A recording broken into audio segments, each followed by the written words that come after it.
Então, pessoal, desse conteúdo aqui de endocrinologia, introdução à endocrinologia.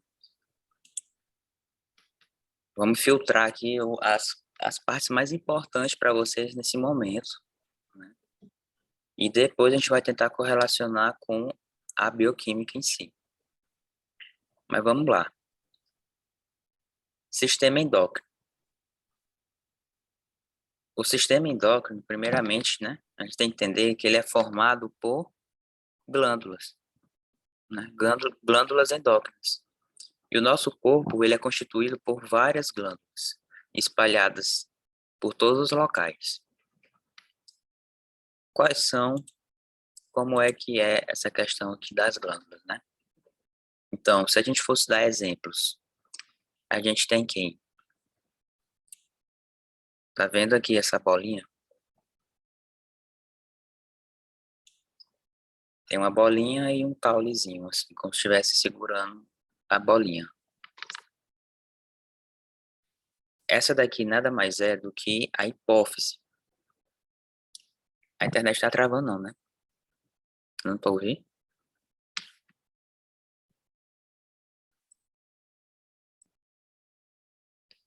Me diz aí se tá dando para ouvir direitinho. Tá dando para ouvir. Tá, né? Aqui tá bom. Certo.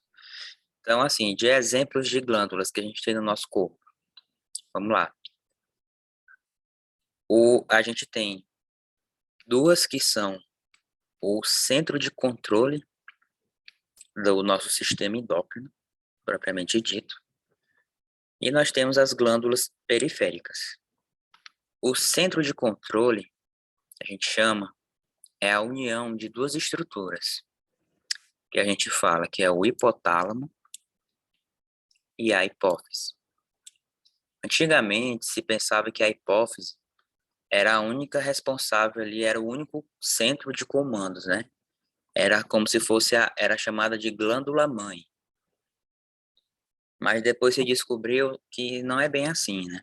O hipotálamo tem um importante papel aí junto com a hipófise. Então, essas duas estruturas juntas hoje, a gente sabe que é como se elas fossem aí o centro de controle do sistema endócrino, tá? E elas ficam aqui no nosso cérebro, beleza? E aí a gente tem glândulas espalhadas pelo corpo inteiro, que basicamente, praticamente todas elas recebem informações desse centro de controle, e aí elas vão produzir hormônios, tá? Então, exemplos que a gente tem no nosso corpo de glândulas, né, que vão responder a esse centro de controle. Então, a gente tem aqui no pescoço a tireoide.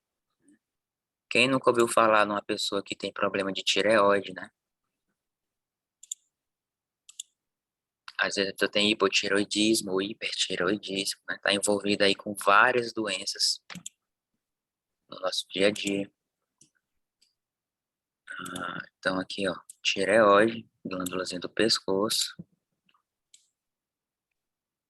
Muito importante. Na mulher a gente tem os ovários. Ó, tá vendo aqui os ovários? E no homem a gente tem os testículos. Os testículos e os ovários, veja bem, são estruturas muito similares. Elas têm a mesma origem embriológica. Quando está tendo a formação do feto, até um certo período do bebê, quando ele está se desenvolvendo, a gente não consegue dizer se ele é homem ou se é mulher. Por quê? Porque no homem,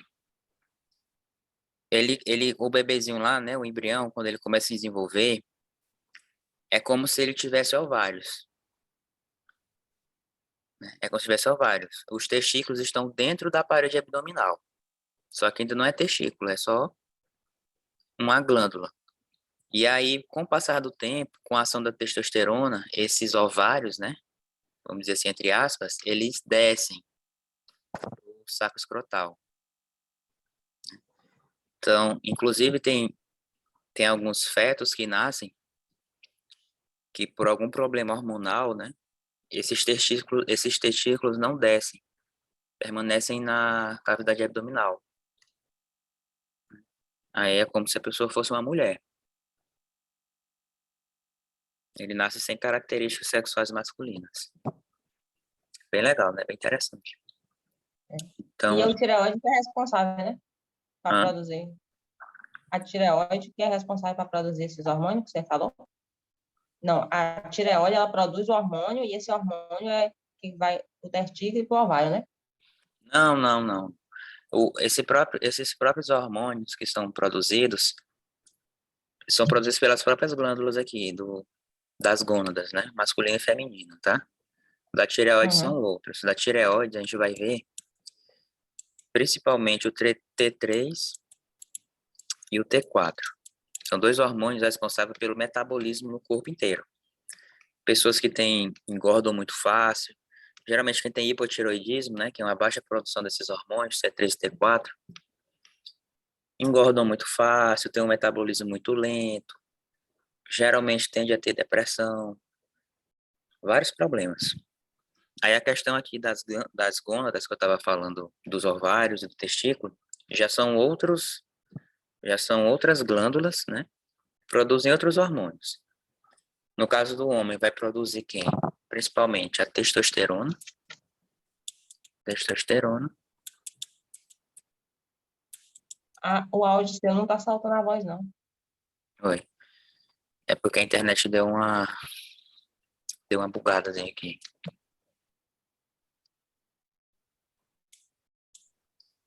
Então, E no tá homem, ruim aqui pra mim também, lá. ficou ruim aí. Então, peraí, deixa eu ver se eu mudei aqui a internet para ver se melhora. Tava cortando, né? Tá. Uhum. Não ouviu quando você falou. Ah, sim, que eu tava falando aqui da questão da tireoide, né? O exemplo. Eu vou falar depois, aprofundar quais são os hormônios que cada glândula produz. Mas por enquanto eu quero Tá. mostrar para vocês. Então a gente tem o centro de controle aqui no cérebro. A gente tem duas estruturas, que é o hipotálamo e a hipófise. Então tem que saber essas duas estruturas no cérebro. E no nosso corpo, a gente tem, por exemplo, a tireoide. Na mulher, a gente tem os ovários. No homem, a gente tem os testículos, tá? Nos rins, a gente tem uma glândula que fica em cima de cada rim. A gente chama de glândula suprarrenal.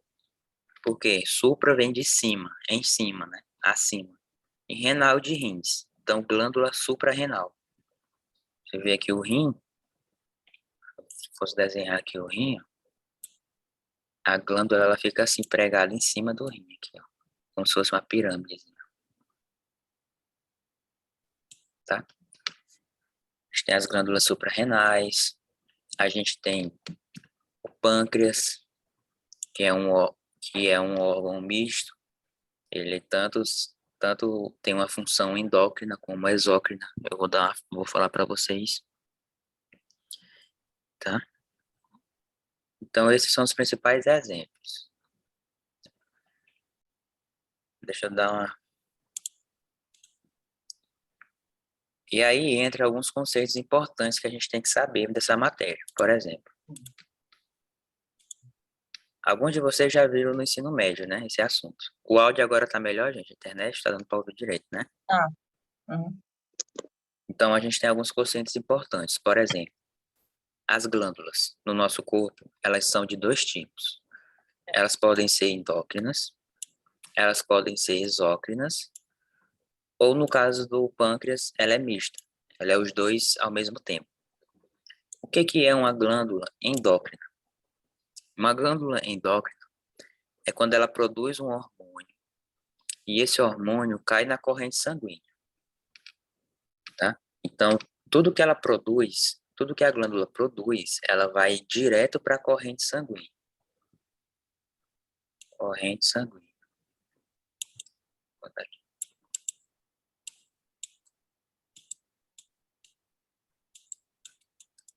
Tá? Corrente sanguínea.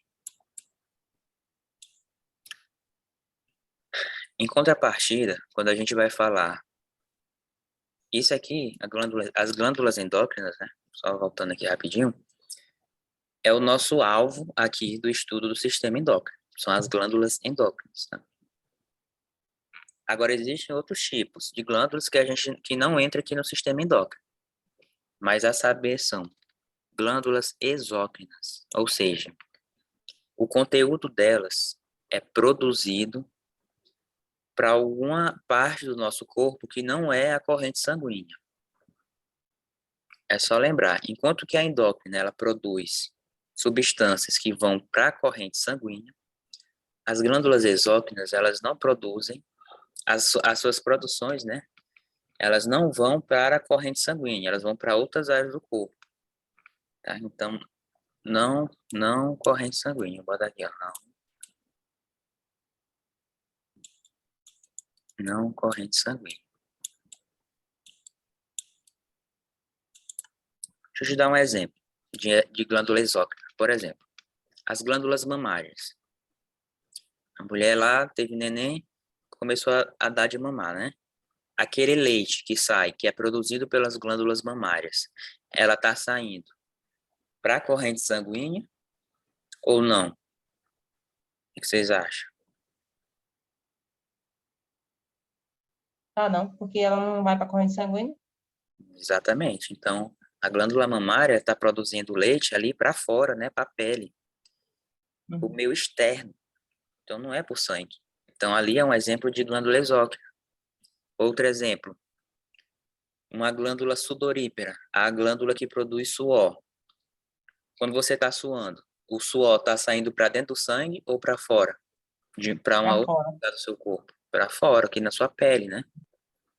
Então, existem várias glândulas no nosso corpo que são exócrinas. Elas não produzem para dentro do sangue, elas produzem para fora. Glândulas salivares, por exemplo, produz saliva. A saliva, ela cai na tua boca ou ela cai na corrente sanguínea? Aí na boca, para Na fora. boca. Então, é um exemplo de glândula exócrina, tá? E glândula mista? Bom, de exemplo que eu posso te dar de glândula mista é o pâncreas, tá? Pâncreas. Por quê? Porque o pâncreas, ele produz substâncias que caem na corrente sanguínea, por exemplo, a insulina e o glucagon. Isso eu já falei para vocês em uma outra aula, que a insulina e o glucagon são hormônios responsáveis lá pelo metabolismo da nossa glicose, né? Eles são responsáveis em manter os níveis de glicose normais no nosso sangue. Quando a glicose aumenta, o pâncreas produz insulina para a corrente sanguínea. E quando a glicose diminui na corrente sanguínea, o pâncreas vai e produz glucagon. Lembrem desses dois hormônios relacionados ao pâncreas, pelo amor de Deus. Porque aqui na bioquímica, esses dois hormônios são muito importantes, tá? Insulina e glucagon. Certo. Agora, o pâncreas, além de produzir esses dois hormônios que caem na corrente sanguínea, ele também produz uma substância que cai diretamente dentro do intestino. Ele produz o suco pancreático, que é responsável pela digestão, né, dos alimentos. Ali, ele ajuda na digestão dos alimentos. Então, ele não cai na corrente, o suco pancreático não cai na corrente sanguínea, ele cai direto dentro do intestino, tá? Não é no sangue. Então, é por isso que eu digo que o pâncreas é uma célula mista, uma glândula mista, tá? Uhum. Cai dentro do intestino, né? É, cai dentro do intestino, delgado, Ah, tá. o suco pancreático dele, tá? Então, isso foram exemplos. Agora, claro que a grande maioria das glândulas do nosso corpo, elas são endócrinas. Elas produzem substâncias, né? Principalmente o que? Hormônios. Quando a gente fala do sistema endócrino, a gente está falando de hormônios. Porque os hormônios, eles são importantes na manutenção da nossa saúde. É a forma que o nosso corpo consegue se comunicar com todas as partes do nosso organismo. São moléculas mensageiras. Mensageiras e que provocam estímulos em todas as partes do nosso corpo. Tá? Então, quando a gente fala de hormônio,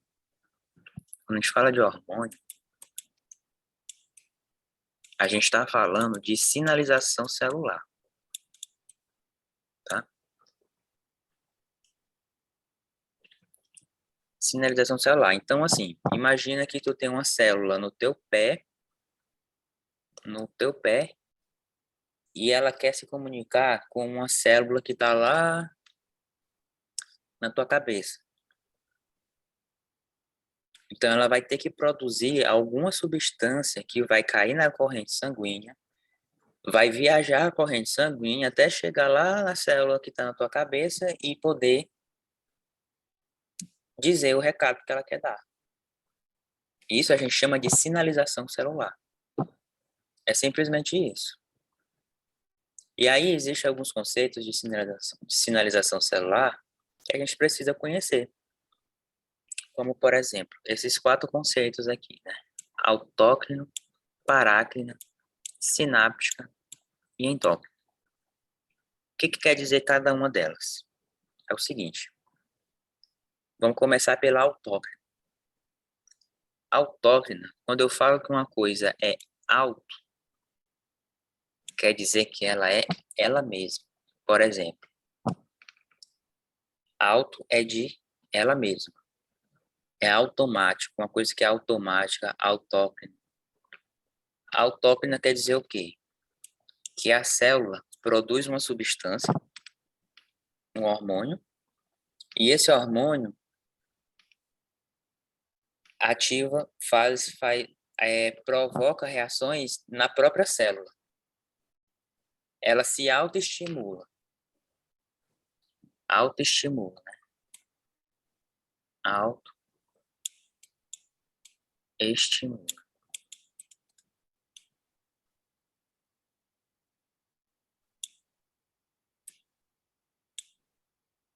Então, a gente diz que isso é uma sinalização autócrina, é quando a célula produz um hormônio ou uma substância, e essa substância, esse hormônio, ativa a própria célula.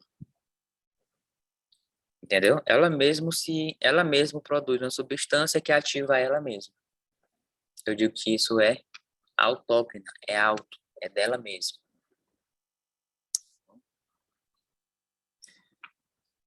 Se eu fosse desenhar aqui uma célula, imagina que isso aqui é uma célula. Ela vai produzir uma substância, ó, ela vai liberar uma substância, e essa substância vai vir aqui nela própria e vai desencadear uma reação química, por exemplo. Então, ela é auto. Agora, imagine que eu tenho 2 células. Tem uma célula aqui e eu tenho outra célula aqui. E são 2 células vizinhas, né? Agora, imagina que essa célula aqui da esquerda, ela produz uma substância e esse hormônio, ele vem e ativa, provoca reações químicas na célula ao lado dela, na célula vizinha a ela. Então, eu digo que essa sinalização, ela é parácrina, tá? Parácrina. Esse termo para vem de vizinhança, tá? Vizinhança. É o que está ao Você pode lado. explicar de novo para mim? Oi? Pode falar de novo essa paráquina que você acabou de falar? Explicar de Parácrina. novo. Uhum. Então, imagina que eu tenho 2 células. Eu tenho 2 células. E aí, uma célula produz um hormônio, aqui o hormônio sendo produzido, e esse hormônio, ele vai lá na célula vizinha e faz um estímulo naquela célula vizinha, faz algum estímulo. Então, essa sinalização, ela não é autócrina, porque para ela ser autócrina, ela tinha que produzir o hormônio e esse hormônio estimular a própria célula, né? Quando uma célula produz um hormônio, que esse hormônio estimula a própria célula que a produziu, eu falo que esse estímulo é um estímulo autócrino. Agora, quando uma célula produz um hormônio e esse hormônio ativa a célula que está ao lado dela, eu falo que essa sinalização foi parácrina. Eu tenho uma célula que produziu a sinalização e eu tenho uma célula que recebeu a sinalização. Se a célula que produziu o hormônio mandou uma mensagem e estimulou a célula que recebe o hormônio, que está ao lado de quem a produziu, eu chamo isso de parácrina, porque está ao lado, é vizinha. Eu estou estimulando uma célula vizinha a mim, entendeu? Então eu tenho que ter esses dois Uhum. conceitos. A célula que produz o estímulo e a célula que recebe o estímulo. São duas coisas diferentes. Se quem Professor, produzir... Oi. a máquina é como se lembrasse de uma coisa paralela, né? Isso, Tipo, paralela. isso. Uma do...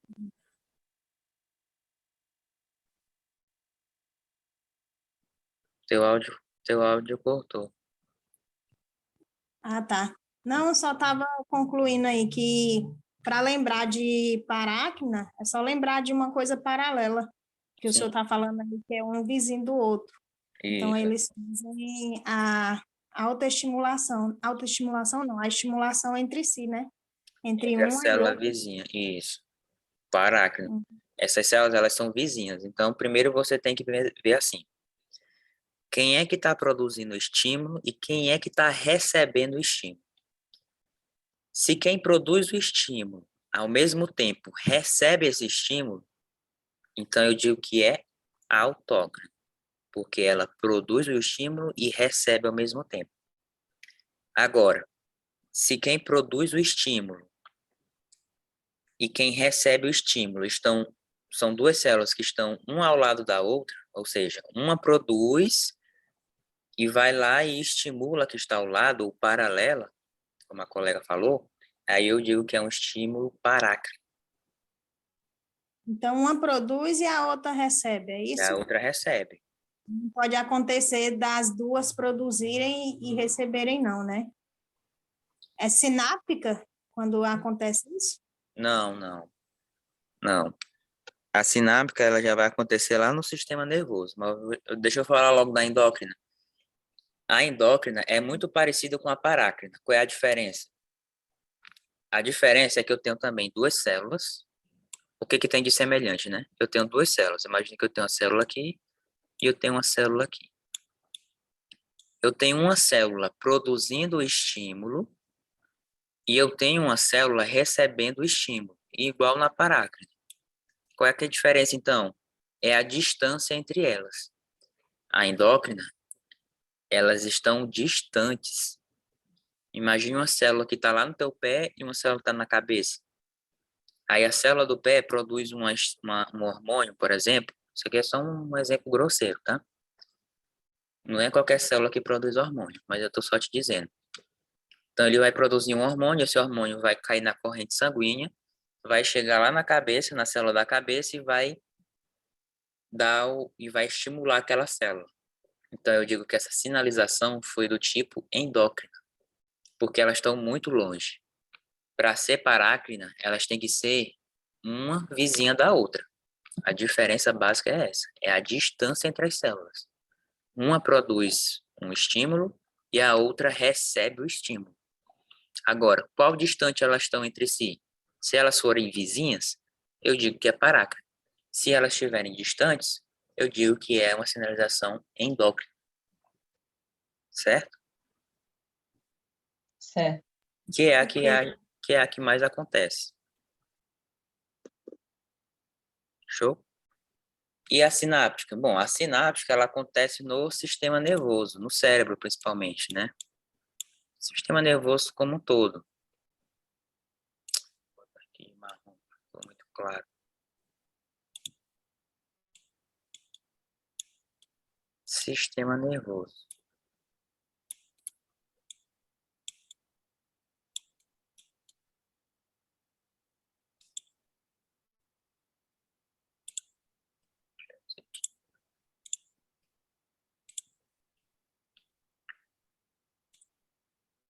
eu não sei se vocês já começaram a estudar sistema nervoso, mas acredito que sim, Estamos nele, começando agora. começando agora, né? Então, vocês estão estudando que lá no sistema nervoso existem células que a gente chama de neurônios.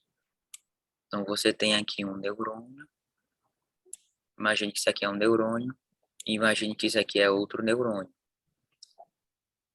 E essas células do nosso sistema nervoso, como é que elas se comunicam? Elas se comunicam através Estímulos ou de pulsações? é como se fosse, né? São sinapses. Então, imagina que aqui eu tenho substâncias. Essas substâncias são jogadas aqui nesse espaço. São substâncias. E aí, esse neurônio aqui que está recebendo o estímulo, ele recebe essas substâncias. Tá? É como se uma derramasse substância na outra. As células do neurônio, elas não se tocam. Elas não são grudadas. Elas são separadas uma das outras. Aí a forma que elas se encontraram de se comunicar foi uma derrama substância na outra, que a gente chama de neurotransmissores, tá? E aí a gente fala que essa sinalização é do tipo sináptica, porque isso aqui a gente chama de sinapse. Sinapse, né? Esse espaço aqui que fica entre um neurônio e o outro, eu chamo de fenda sináptica. Fenda sináptica. Vocês vão ver mais com calma lá, quando você estiver estudando. Como é que chama aquele negócio que você conversa com outra pessoa sem estar junto com ela?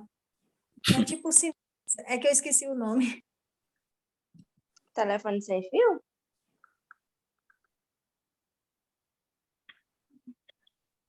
Não sei. Mas é como se é engraçado, né? Como se fosse até um telefone sem fio. Porque uma vai dando a informação para a outra. Por exemplo, imagine se aqui fosse um neurônio. Esse aqui é um neurônio.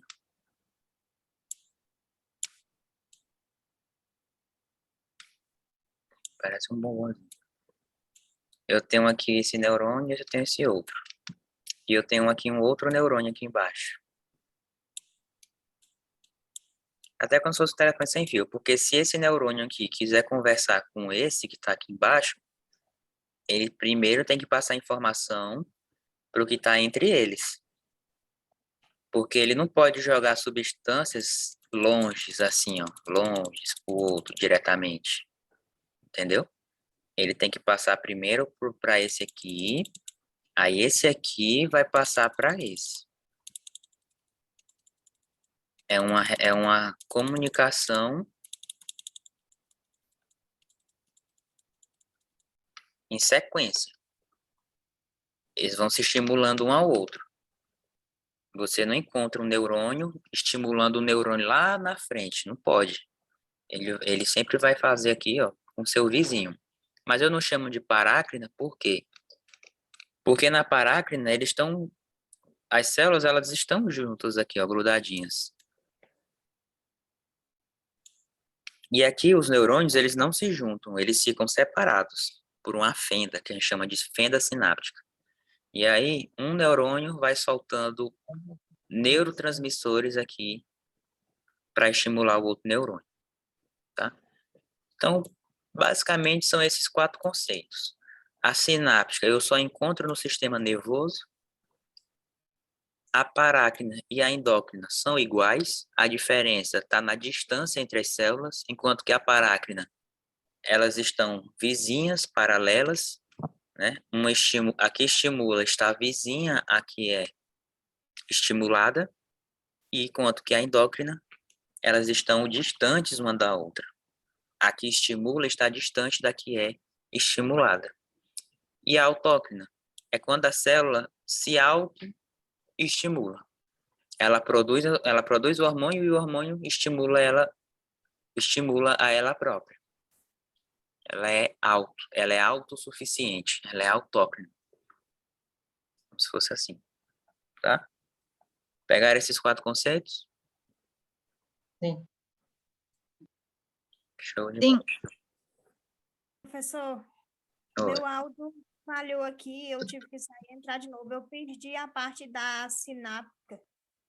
Da sináptica? Então, a sináptica, basicamente, ela só acontece no sistema nervoso, tá? No sistema nervoso. Os neurônios, eles não se tocam. Eles não se tocam. E aí, como é que eles vão se comunicar se eles não se tocam? Bom, eles vão liberar substâncias que a gente chama de neurotransmissores aqui, ó, nesse espaço que fica entre eles. Tá vendo? Então, eu tenho um neurônio aqui, eu tenho outro neurônio aqui. Como eles não se tocam, eles têm um espaço entre eles. Esse neurônio aqui, ele vai soltar neurotransmissores e esse outro neurônio vai receber esses neurotransmissores. E assim é a comunicação entre os neurônios, tá? A comunicação. Por isso que remédios, por exemplo, antidepressivos, qual é o mecanismo de ação deles? Os antidepressivos, eles vão manter esses neurotransmissores aqui por mais tempo, agindo. Um neurônio, ele vai agir em outro por mais tempo. É assim que os antidepressivos funcionam. Os mais modernos. Então, são esses 4 conceitos, tá? Sináptico, sistema nervoso, é quando acontece a sinapse, que é a comunicação entre 2 neurônios. Endócrino e parácrino, só muda a distância entre elas, e autócrino é quando ela mesma se estimula. Show, né? Sim, deu para entender direitinho. Obrigada. Beleza. Então, primeiro a gente tem que entender o centro de controle do sistema nervoso. Falei para vocês que o centro de controle do sistema nervoso é formado pelo hipotálamo e pela hipófise. Tá? Se você parar para observar, a hipófise parece um testículo, né? São 2 bolsinhas juntas. Ó. Vendo aqui, ó. Sim. Parece um testículozinho, mas é do tamanho de um grão de ervilha. Fica no nosso cérebro, dentro do nosso cérebro, tá? Tamanho de um grão de ervilha. E ele é como se ele juntamente com o hipotálamo, o que é o hipotálamo? É só essa região aqui, ó. Essas glândulas que ficam no cérebro é responsável pelo quê? Elas são responsáveis por várias coisas, mas o principal elas são como o centro de controle. Elas são o centro de controle de todas as glândulas do nosso corpo, de praticamente todas, né? Centro de controle. Porque assim, as glândulas do nosso corpo, para elas produzirem hormônios, elas precisam de uma autorização. E quem que dá essa autorização? O hipotálamo juntamente com a hipófise. Entendeu? Por isso que eu falo que ela é um centro de controle. Porque para as glândulas do nosso corpo produzirem os seus hormônios, a grande maioria dessas glândulas, elas precisam de autorização. Então, elas trocam informações entre si e jogam essas informações no corpo? Exatamente. Os órgãos nossos? Exatamente. E o que são essas informações? São hormônios. O centro de controle, a hipotálamo hipófise, produz hormônios que vão chegar nessas glândulas do nosso corpo, que estão espalhadas pelo nosso corpo, e esses hormônios vão estimular, vão permitir com que essas glândulas produzam outros hormônios. Aí sim, esses hormônios é que vão ter efeito no nosso corpo.